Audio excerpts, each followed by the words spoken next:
In this video, let us continue to solve more problems based on hyperbola. Alright, here we've got a question which reads like this. It says, find the equation of the hyperbola where foci are 0, plus and minus 12 and the length of the lattice rectum is 36. Well, again, we've got the foci, alright, and it clearly, the value of C is on the y coordinate, is a y coordinate. So, the foci in general is on the y-axis, which leads us straight to the form of the hyperbola that we have to deal with. So it is y squared divided by a squared minus x squared divided by b squared equal to 1. So this is done now. Now we've also got the value of C. C is 12, and we also have the value, the length of the lattice rectum. Let's write it LR, which is equal to 36. And the formula of LR is 2b squared divided by a, that is equal to 36. So now, also, from this, we have b square equal to 18a, right? Because the b square will be equal to 36a by 2, which will be 18a.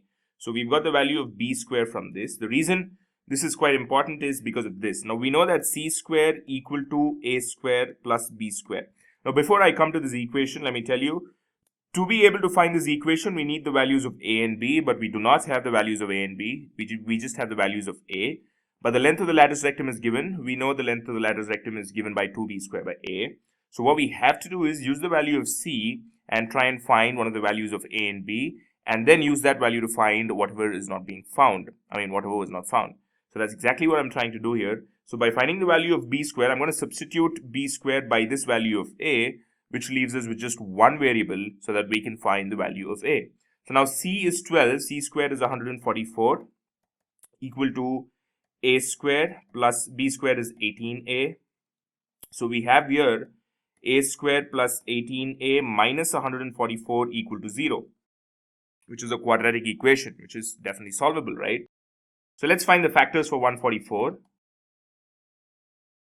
2 times 72, 2 times 36, 2 times 18, 2 times 9, and so on. Let us see if we can already find a difference of 18. 2 times 2 is 4, 4 times 2 is 8, 9 times 2 is 18, 18 minus 8 gives you 10, 18 plus 8 gives you 26, so that is not going to be.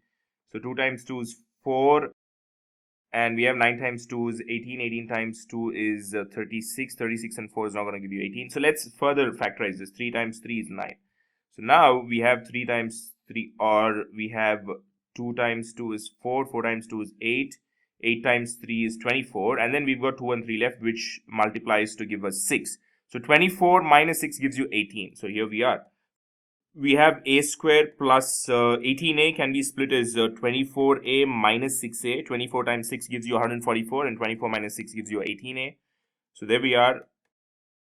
So now factoring this, we'll get a times a plus 24, and here minus 6 times a plus 24 gives you, equal to 0. So factoring this again, we have a plus 24 times a minus 6 equal to 0.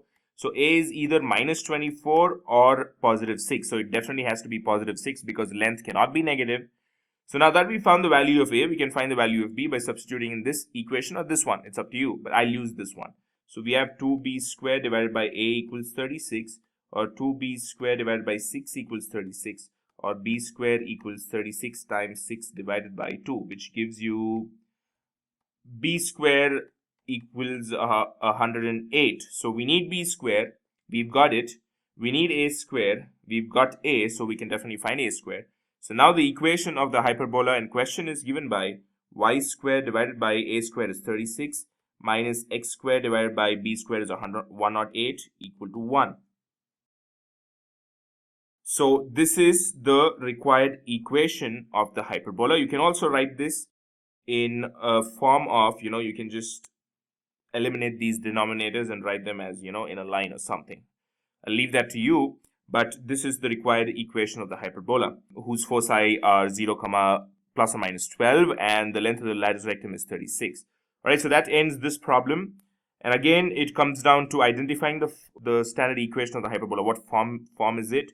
And then you'll have to find out a way to find out the values of a and b. And after that, it's all about substitution. There's a lot of basic maths involved apart from the concept of hyperbola. The concept of hyperbola itself is used in a very minimal fashion, I'd say, as far as these problems are concerned. So it's a pretty simple and straightforward one, I'd say. So that ends this video. I'll see you in the forthcoming videos with more concepts.